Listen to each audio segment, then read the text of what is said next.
Isinita ng Department of Trade and Industry ang ilang tindahan na nagbebenta ng mga produktong pang Noche Buena na higit sa presyong itinakda nila.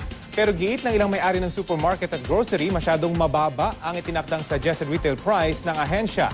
Balitang hatid ni Julio Segovia.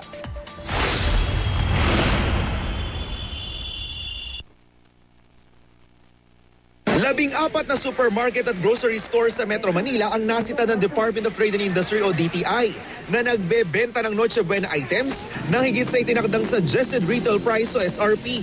Isa ang tindahang ito sa mga pinagpapaliwanag. Ang kilo ng hamon dito, mas mataas ng halos 15 pesos sa itinakda ng DTI.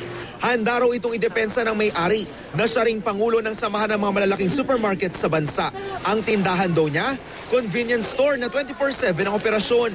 24-hour operation ka, mas mahal talaga ang cost of operation. Kaya yung SRP ng manufacturer na karaniwan ay 5% lang ang binibigay naman na kita sa retailer ay hindi sasapat para magpatuloy ang isang 24-hour operation. Mahal din daw ang pasa ng ilang suppliers kaya napipilitan silang mga retailer na itaas din ang benta. Pero wala naman daw dapat ipag-alala ang mga consumer. Sinasabi ko rin naman na may iba pang brand na mabibili. Sabi ng ilang supermarket owner, malamang na sumipa lalo ang presyo ng ilang Noche Buena items habang papalapit ang Pasko. Kabilang dito ang hamon, fruit cocktail, spaghetti sauce, macaroni at tomato sauce. Bukod sa mataas na demand tuwing holiday season, may epekto rin daw sa presyuhan ngayon ang hindi pa rin nare-resolbang port congestion. Kaya payo nila sa mga maagang nakatanggap ng bonus.